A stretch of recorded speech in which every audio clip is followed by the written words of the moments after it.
سہیل آفریدی صاحب نے خان صاحب کے لیے جو رہائی فورس بنائی ہے، آپ کو لگتا ہے کہ یہ بہت ایک ڈیسپریٹ میجر ہے یا ایک بہت ڈیسپریٹ سٹیپ ہے؟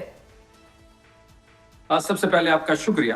جہاں تک رہائی فورس کا تعلق ہے، سی ایم سہیل آفریدی صاحب نے سپریم کورٹ میں جب پیشی تھی، اس کے بعد جب وہ میڈیا سے گفتگو کر رہے تھے، اسی گفتگو میں انہوں نے رہائی فورس بنانے کا اعلان کیا، جو کہ ایک مثبت قدم ہے۔ اس ایک ہی کام ہوگا کہ یہ عمران خان صاحب کی رہائی کے متعلق جتنی چیزیں ہوگی وہ دیکھے گی۔ جس دن عمران خان صاحب رہا ہو جائیں گے، یہ ڈیزالو کر دی جائے گی، اس کے کوئی سیاسی عزائم نہیں ہوں گے، اور اس کو سی ایم سہیل آفریدی صاحب خود مانیٹر کریں گے، باقاعدہ اس کی ممبرشپ ہوگی، اس سے اور ٹیکنگ ہوگی اس کی، اور انشاءاللہ ہمیں امید ہے کہ یہ جو نوجوان ہے یہ لاکھوں کی تعداد میں ہوں گے، کیونکہ 90% پاکستانیوں کا جو لیڈر ہے وہ عمران خان ہے، اور اس میں ایسے لوگ بھی ہوں گے جو پاکستان تحریک انصاف سے سیاسی طور پہ ان کا تعلق نہیں ہوگا، البتہ وہ عمران خان صاحب کی رہائی کے بارے میں بڑے کنسرن ہے۔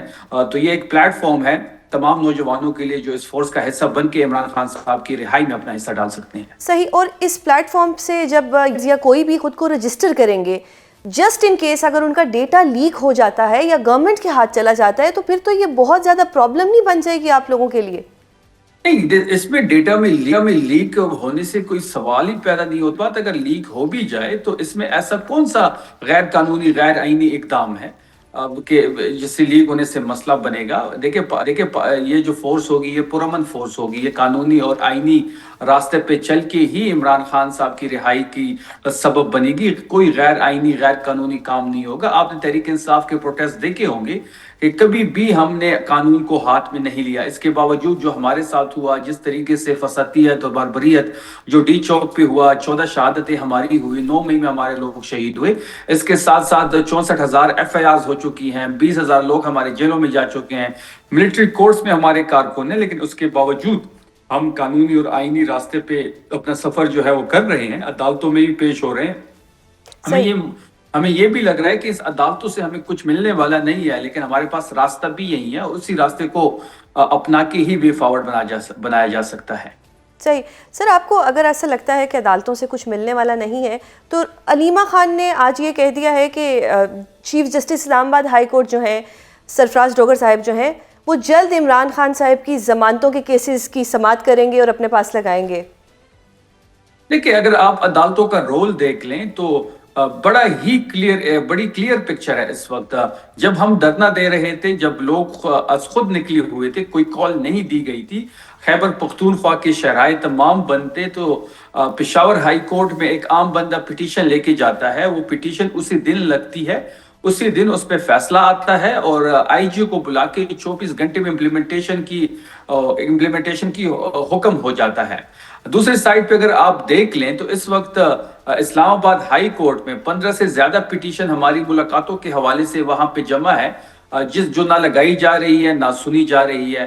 اسی طرح اگر آپ سپریم کورٹ دیکھ لیں تو 10 سے زیادہ پٹیشن ہماری وہاں پہ ہے، جو ملاقاتوں کے حوالے سے ہے، عمران خان صاحب کی صحت کے حوالے سے ہے، نہ وہ سنی جا رہی ہے اور نہ ہی وہ لگائی جا رہی ہے۔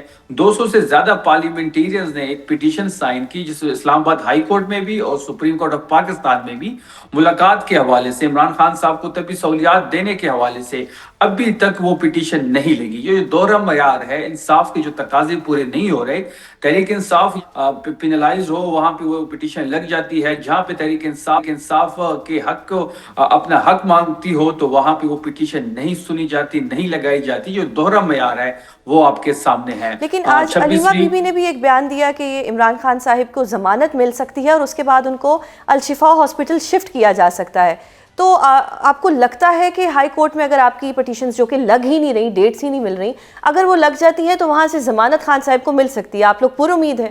دیکھیں، ان کیسز میں تو کچھ بھی نہیں ہے، جو عمران خان صاحب کے اوپر کیسز بنائے گئے ہیں، ان کیسز کی حقیقت سے کوئی لینا دینا ہی نہیں ہے۔ یہ اگر میرٹ پہ فیصلے ہونے لگے تو 2 دن میں تمام تر جو درخواستیں ہیں، جو مقدمات ہیں، وہ ختم ہو سکتی ہیں۔ آپ نے یہ بھی دیکھا ہوگا کہ اس وقت عمران خان صاحب کی صحت کا ایشو بنا ہوا ہے، اور صحت کا جو ایشو ہے وہ بالکل اس میں فیملی جو ہے درمیان میں آئے گی، جو فیملی کی جو ڈیمانڈز ہوں گی وہ پوری کرنی چاہیے، اور تحریک انصاف اس ڈیمانڈ کے ساتھ کڑی ہے۔ فیملی یہ کہتی ہے کہ فیملی کے زیر نگرانی ان کے ذاتی معالج کے ساتھ ان کو الشفا انٹرنیشنل ہاسپٹل شفٹ کیا جائے اور وہاں پہ ان کا علاج ہو. لیکن حکومت اپنی ضد اور اپنی انا پہ اڑی ہوئی ہے.